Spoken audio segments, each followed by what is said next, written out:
لا احنا عندنا مانع اننا اليهود يعيشوا مثل ما عشنا احنا وياهن ببلد وحده.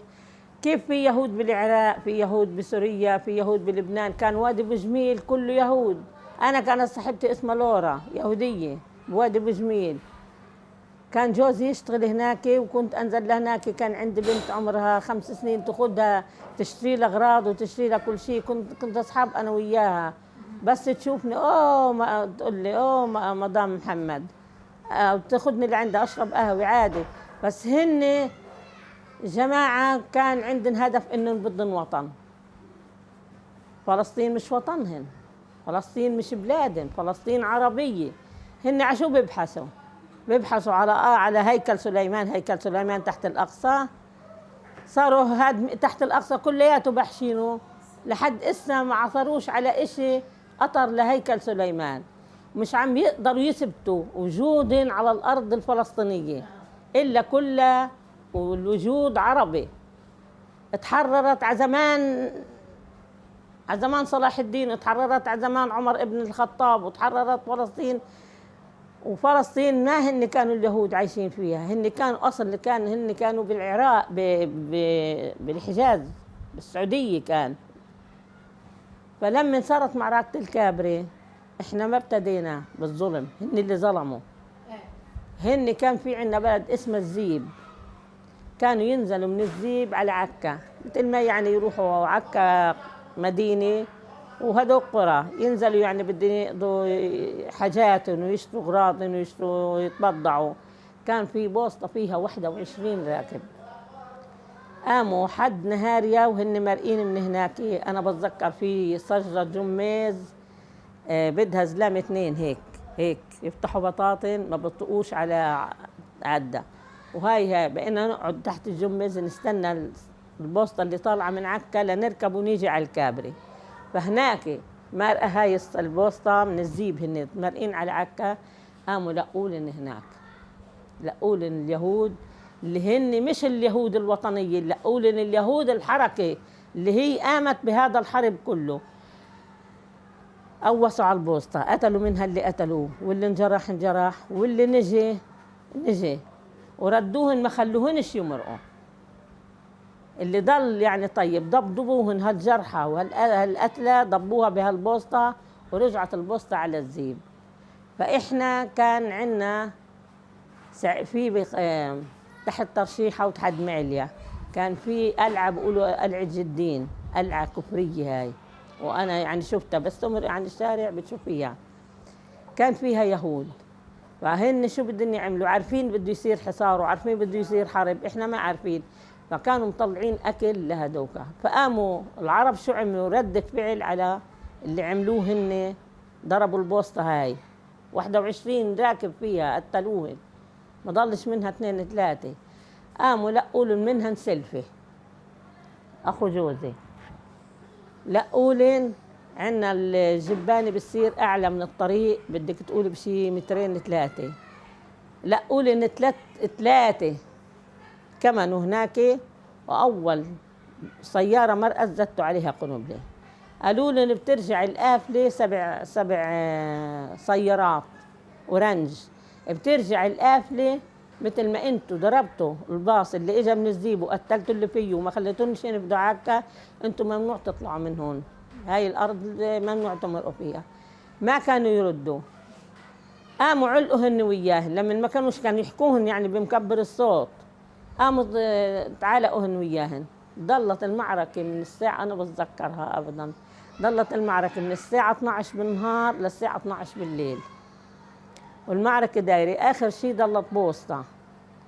يقول له واحد يعني كان عندنا جيش الإنقاذ، بقولوا له جيش الإنقاذ عرب، عرب، جيش الإنقاذ هذا من وكلياتهم إجوا قصة. قال له لهذا بالبوسطة، قال له سلم عليك جيرة محمد، قال له سب له لمحمد، قال له عليك جيرة عيسى، انه سلموا اسلموا، قال له هيك وهيك لك عيسى، قال له عليك جيرة موسى، سب له لموسى، قال له عليك جيرة الحج امين، سب له للحج امين، ما كان مفتي الحج امين مفتي الجمهورية. آخر شيء رفع إيده هيك يقول له سلم سلم بتسلموا سلم. قام قوسوه بإيده، إجت رصاصة بإيده من هون طلعت من هون. لما قوسوه إجا نزل واحد فدائي زحف على بطنه وزت عليها بنزين وحرقها للبوصة، حرقوها. قاموا ما كانش يقدروا اليهود يسترجوا يطلعوا المنطقة كلياتها من حد نهاريا لحد عندنا كلياتها على الناحيتين بلاد عرب، في كويكات، في الغبسية، في الشيخ داوود، في النهر، في الفرج، كله يعني ضيع، يعني ما مسترجوش يعودوا ينبدوا. قاموا طلبوا نجدة من الإنجليز، قام تدخل الإنجليز، صار يزت قذائف بالمدفعية من كم جبال اللوز، كان في كم جبال اللوز كم لإلهن، كم للإنجليز، معسكر يعني معسكر إلهن كان عالي هيك.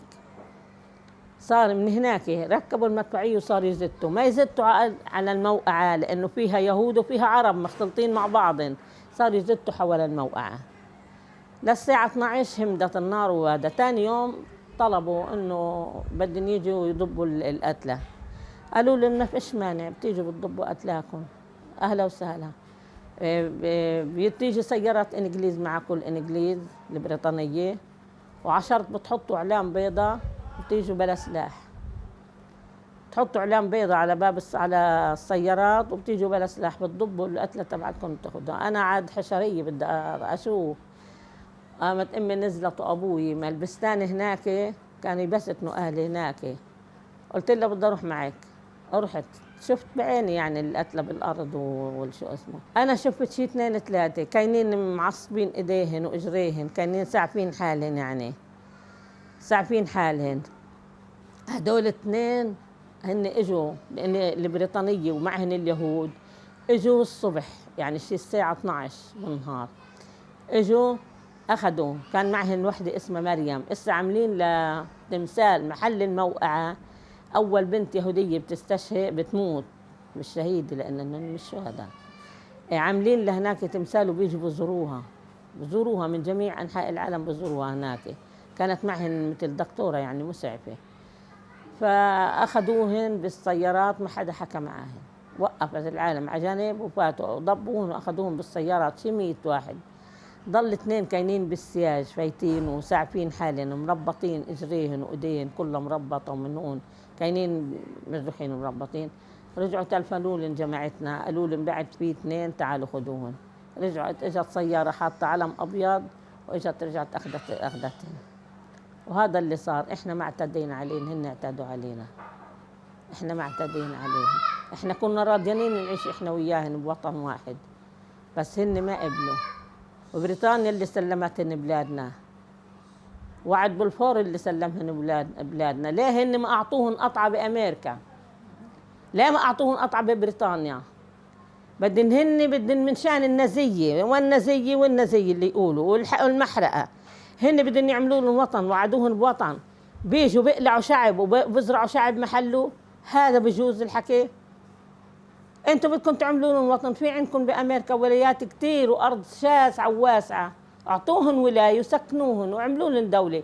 بدهم يردوا لهم اعتبارهن على انهن بيقولوا انه انحرقوا المحرقه.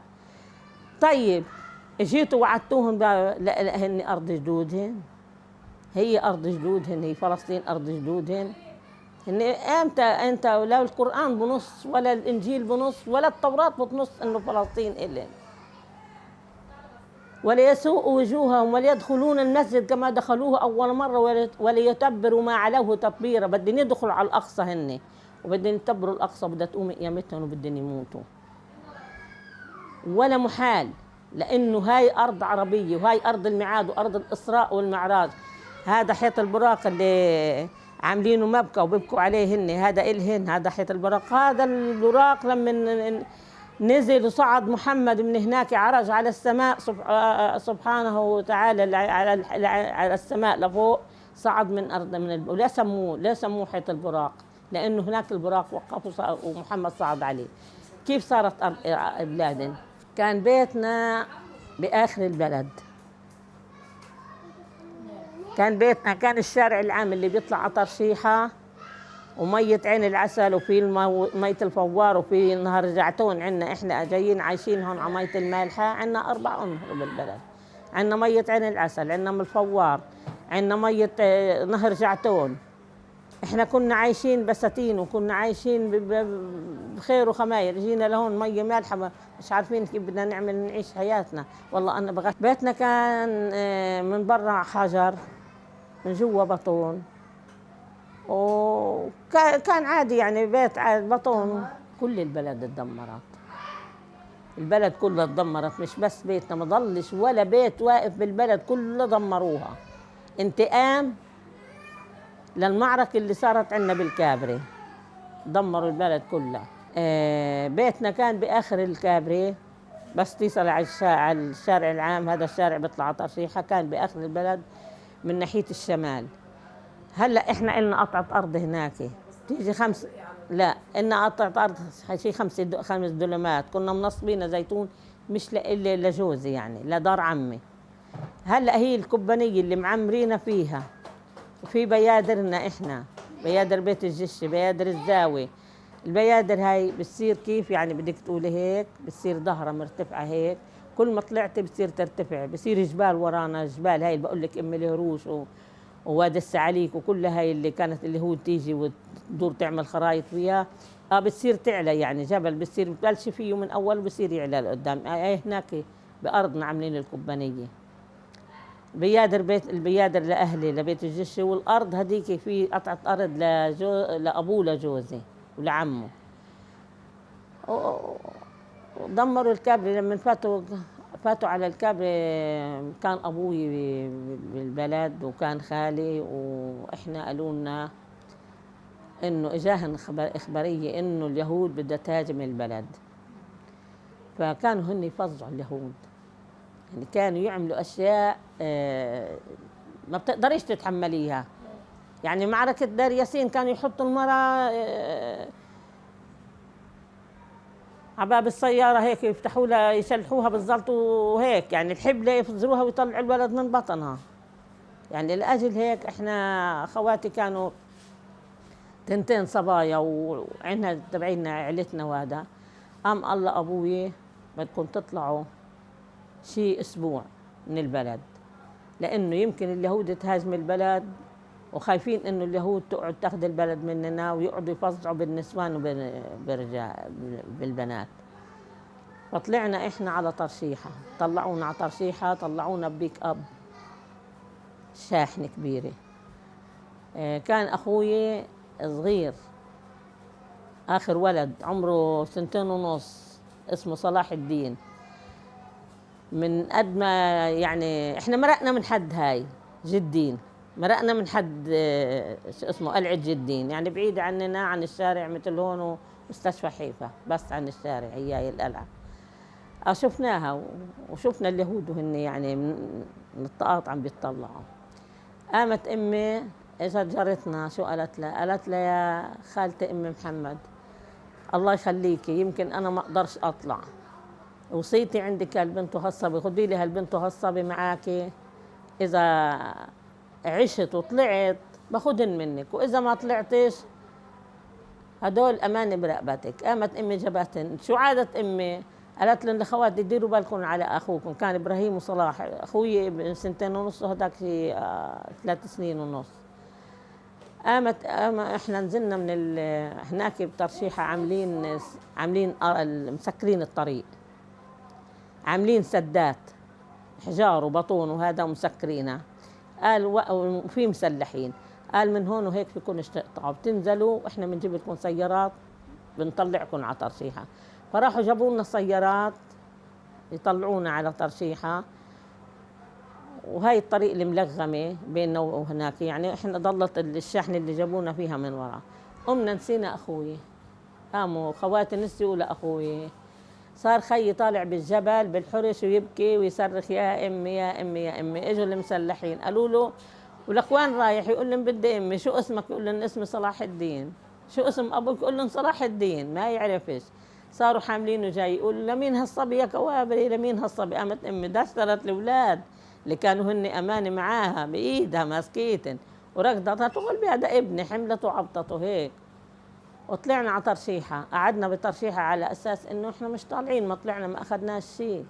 كل ما تيجي أمي تاخذ لنا أواعي وتقول لها لا، شو هاي بلدنا إحنا بندشرها، إحنا حيرناكم بس هيك لأنه تصير معركة. إحنا صايرين على طرف البلد، عرفت كيف؟ طرف البلد أول ما اليهود بدها تيجي لعنا من ناحيتنا بدها تهاجم، هيك إجتنا الإخبارية. قال لا إحنا بس عبو أسبوع زمان طلعنا بأواعينا اللي لابسينا، ما أخذنا معانا شيء أبدا أبدا غير. وطلعنا على ترشيحة، قعدنا هناك أسبوع.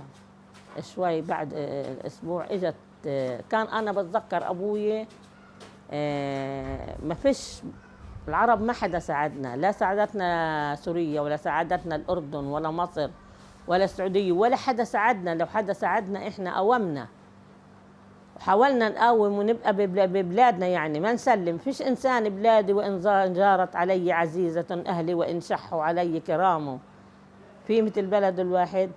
إحنا كنا حاطين تقلنا إنه نقاوم يعني ونضلنا ببلدنا. قام بعد أسبوع هاجموا البلد اليهود. فأبوي كان في هناك منطقة يعني يطلعوا يحرسوا الشباب، واللي بده يرتاح يجي على هالبيت يعني بهالمنطقة يرتاح، وناس حراسة. فأبوي قاعد حراسة كان، والله كان يحرس بالعصاي. تقول له أمي كان أبوي اسمه صالح، تقول له أمي يا صالح طالع تقابل المدفع بالعصاي. يقول له بموت وأنا واقف أحسن ما أموت وأنا نايم. بموت وأنا حامل عصاي بإيدي وبقاوم بالعصاي، ولا أموت وأنا بالفرش نايم ويقتلوني وأنا بالفرش. بدي أقاوم قد ما بقدر. واللي عند مرته جوز أساور يبيع ويشتري بارودي، واللي عند بنته ذهب يبيع ويشتري سلاح. ما حدا ساعدنا، ما حدا ساعدنا، ما حدا ساعدنا إحنا لحتى نقدر نثبت حالنا بأرضنا. قام أبوي فاق عليهن اليهود بإيديهن بلطات، حاملين بلطات وينادوا كابري، وين رجال كابري، ويكسروا بهالابواب ويكسروا. وهذا قام ابوي فيق الشباب، كانوا شيء حوالي 15 شاب. فيقن قال لهم يا شباب اليهود هاجمت البلد، قوموا. معهن سلاح، شو اللي معه بارودي معه مشط او مشطين سلاح هذا بده يقوم. قاموا لما لقوهن جايين شي حوالي 1500 يهود عسكري، وهن يعني ما فيش سلاح معانا وشي. قاموا انسحبوا من البلد وطلعوا من تاني ناحية، من ناحية هن اجونا من الجبل، اجونا من ناحية الجبل، من ناحية بيوتنا احنا. انسحبوا على الطريق العام وانسحبوا على الزيتون من تاني ناحية. بقي خالي اخو امي بقي نايم نسيوه على السطح. وهن صاروا بقلب البلد تحت قاعدين يعني، صاروا سرب لابسين بدلات كاكي، وهو يسيو حكمت لابس بدله كاكي. فقام قال يلا هي موتي ولا تنتين، هيك بدي اموت، بدي اجازف وانزل. قام نزل ومرق، كان صار النهار يعني طالع مقدم الصبح وطالع النهار. مرق من بناتن، مرق من بناتهم، فكروه يهودي لانه لابس مثل لباسن، حكمت لابس لبس. مرق من بناتهم ونزل على البساتين، من هناك من البساتين في اشجار غطته وانسحب. قال لهم كيف دشرتوني؟ قال له ابوي انسناك. قال له انسناك. طلعنا على ترشيحه، طلعوا على ترشيحه، ما عدناش قدرنا اخذنا البقى. قعدنا شيء حوالي 20 يوم بترشيحه. لما البلد صاروا لغموها البلد دمروها. فيش اسا اذا رحت انت البلد بعدها موجوده بس كلياتها مدمره. احنا بيتنا باخر البلد من ناحيه الشمال، بهاي هالبيوت اللي هناك، وفي الكبانيه تبعت اليهود فوق بيوتنا، معمرين كبانيه وساحبين ميه عين العسل لعندن لفوق. جينا سعيتنا معش إننا رجع. طلعنا على لبنان، جينا على لبنان لهون. جينا وقام أبوي منشان لحتى يضل يشم ريحة فلسطين. وين قعدنا؟ بالفرشوبة بالهبرية فرشوبة. فأبوي شو عمل؟ كان في لصوص على الطرقان تيقف، مش فلسطينية يعني، مشكلة لصوص يعني قطاعين طريق يشلحوا، اللي معه ذهب اللي معه مصار اللي معه يشلحون. اجى ابوي شو عمل؟ اخذ ذهبات اختي كانت مخطوبة، اخذ ذهباتها وذهبات امي، وكان عمي عاجز فاتح محل، كان اخذ المصريات ومصريات وضبضبن كلن، حطن مرتبان ازاز وبحشلن، قال انه راجع على فلسطين. شايفه كيف الامل؟ بحث جوره بارض، في اوضه على جانب كنا نعمل فيها نخبز ونطبخ فيها، بحث ارض فخت البطون وبحث جوره هناك ودام المرتبان هالازاز فيه، وطلع مصاري شيء قليل. عبو يعني غبنا لنا شي شهرين ثلاثة ونرجع على فلسطين. طلعنا على ترشيحة، من ترشيحة على الدير، من دير اجينا على رميش، واحنا طالعين شوفوا شو عملوا فينا. لقينا 6 مسلحين على الطريق عم بيشلحوا. قامت امي، ابوي كان عنيد، ابوي كان رجال، كان يقاتل بلد ابوي. قالت لي ارجعي روحي لعند ابوك وعند عمومتك، ضب المصاري منهن، حطيهن بجزدان، حطيهن بعبك تحت باطك واعملي هيك، انت صغيره ما حدا بفتشك. هسه ابوك اليوم بده يموت، عنيد وبسلمش لهدول المسلحين. والله جيت رجعت لعند ابوي، قلت له في تشليح بالطريق وفي مسلحين، ما هو حرش يعني الشجر بغطي. بتقول لك امي ضب المصاري من عمومتي 3 ومنك واعطوني اياهن بجزدان، وانا بخبيهن بعبي، انا بنت صغيره ما حدا يعني بتطلع فيي. والله عملت هالشغله واجينا. قال له عمي، كان عمي رجال كان هيك يعني شوي اخلاقه واسعه، وهذا قال له انت لابوي اقعد على جنب، ممنوع انت، انا اللي بدي اقدم. هذا حرامي، الشخص هذا كان حرامي، بس قرب عليه عمي عرفه، قال له هو انت؟ قال له انا. قال له مش عيب عليك؟ قال له مرق الحريم. مرقنا، لا شلحونا ولا عملوا لنا شيء، مرقنا، عرفوا عمي. ورحنا اجينا قعدنا بكفر شوبه، قعدنا بكفر شوبه شيء 5 اشهر. كفر شوبه هاي حد حصبيه، هاي بتيقفي بتشوفي جبال حيفا، جبال الكرمل تبعت حيفا بتشوفيها، بتشوفي هناك هاي اللي حلتها وما حلتها، وهاي اللي بيحطوها بتشوفيها. بقينا ننزل نجيب عنبتين منها. بتشوفي اليهود بسهل الحوله، من المناره وسهل الحوله، من شان نضلنا قراب على فلسطين ونضلنا نشم ريحه فلسطين. هلا بعد ما هالفا ال5 6 اشهر 7 اشهر، المصاري اللي مطلعينها خلصت، والبلد فيها الشغل، وأواعينا اللي لابسينها مزعت. شو بدنا نعمل؟ الله أبوي لأمي قال لها نازل على فلسطين. كيف بدك تنزل؟ قال لها نازل، ونازل على الكابري، بدي أجيب المصريات وغصبا عن أكبر راس يهودي. إذا رجعت بعد يعني 15 يوم رجعت، ما رجعت بتكون انقتلت.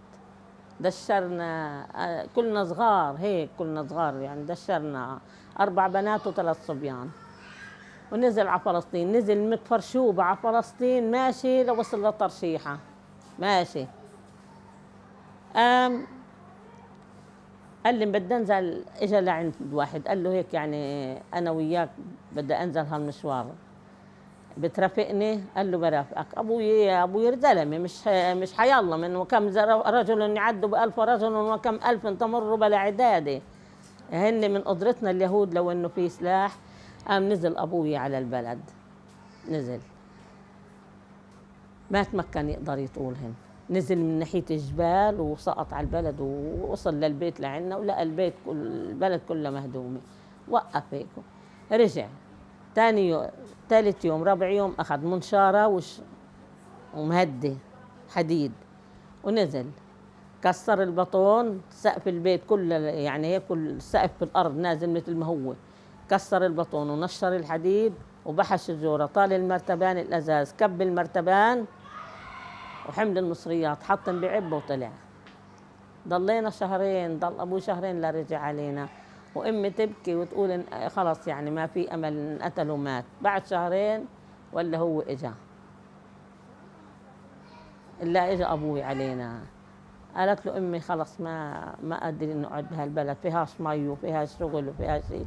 قمنا نزلنا على البقاع، قعدنا بغزة بالبقاع، ورجعنا من غزة اجينا على بيروت، سكننا ببيروت. بلادنا حلوة وبلادنا بتتمنش، وكنا عايشين بخير وبعز ونعيم، واحنا ما كنا لا مفكرين نطلع اليهود من عنا، ولا مفكرين نحاربهن، ولا مفكرين مفكرين احنا نعيش احنا وياهن. هن واحد قال له لخالي، قال له يا لخالي، قال له يا محي الدين احنا وياكم احنا وياكم بده يصير حرب. قال له لك كيف بده يصير حرب؟ قال له لك بده يصير حرب، في الحركة الصهيونية اللي اجت هي بدها تعمل حرب. قال له خالي طب ما احنا عايشين احنا وياك. خالي ياخذ خضرة على عكا وعلى حيفا، كل ما رجع يميل لعنده، كان صاحبه يهودي يشرب عنده قهوة ويقعد يتحدث وياه عادي. ايه قال له بده يصير حرب، قال له بده يصير حرب هيك هيك هيك هيك. قال له مين بده يغلب الثاني؟ قال له خالي احنا. قال له لا احنا بدنا نغلبكم، احنا اسا بدنا نغلبكم، وبعد فترة طويلة بترجعوا انتم بتستقوا بتغلبونا وبتاخذوا البلاد كلها بترجع فلسطين لإلكم. قال له هيك التواريخ عنا بتحكي، احنا ما كنا مفكرين بدنا نحارب. تعني لي كل شيء، تعني لي بلدي استقراري، الانسان بلده بيستقر فيها، بيحمل هويته من بلده. يعني شو بتعني لك؟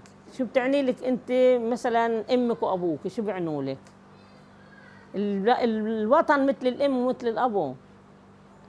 الوطن كيف الام والابو عزيزين على الانسان، الوطن عزيز هيك. طبعا برجع، طبعا برجع بعيش بارضي، بعيش ببلدي، بعمر بيتي، بقعد بعرف حالي انه هاي ارضي، هاي بلدي، هاي وطني. ما عدتش لا حدا بيقول لي قوموا ولا حدا بيقول لي اطلع. احنا هاي الارض الوكاله مستاجرتها 95 سنه. بعد 95 سنه اصحاب الارض فيهن يسترجعوها. يعني اللي ما له قدره يطلع يشتري بيت برا ويقعد، وين بروح بقعد؟ لا احنا الكابري، ما بقول لك الكابري ما ضلش حدا منها، كلها طلعت. ما وين كانوا يلاقوا واحد، وين يلقطوا واحد يجيبوه يقتلوه محل المعركة، مش عشان مقاومة، عشان خلص انتقام. هيك بدنا ننتقم ويجيبون يقتلوهن هناك. يعني احنا عندنا البلد ما ضلش حدا منها، طلعت كلها. يعني انا لا ما فيش، ما بقدرش ارجع. يعني انا طفولتي، يعني في احسن من طفولته الانسان؟ تنشأ طفولته يعني ببلده. انا طفولتي يعني بتذكر حالي اني كيف كنت اطلع على عنا شجرة تين، يعني بدك تقولي تطعم الحارة كلها تين هيك الحبة. اطلع كل يوم الصبح احمل هالسلة بايدي واطلع على هالتين، اصير اهز بهالعرف، اقول له هز تينك يا ورور، بعد يا تينك منور، اعبي هالسلتين وانزل. تزرع امي خيار، تزرع بندوره، تزرع كوسه بقلب الجنينه.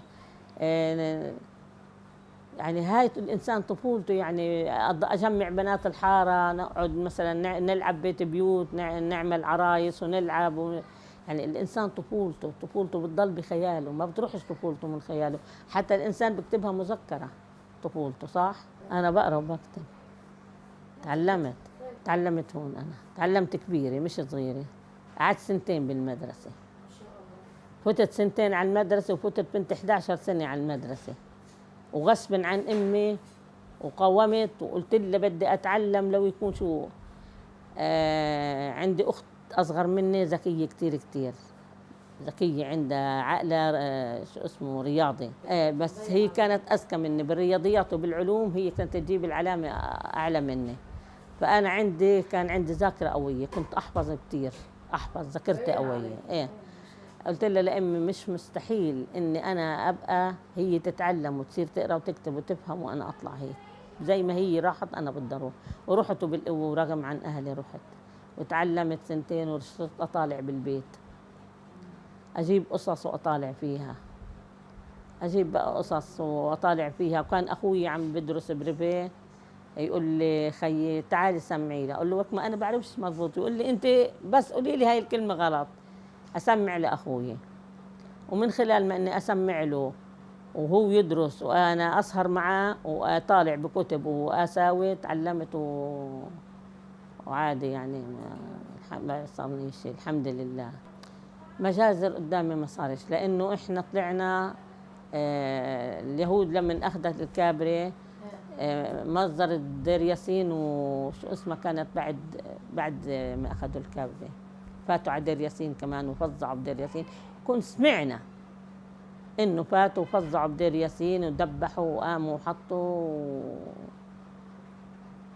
هذا بتذكر. في شيء ثاني بتحب تضيفيه قبل ما ننهي؟ شو بدي بضيف بتمنى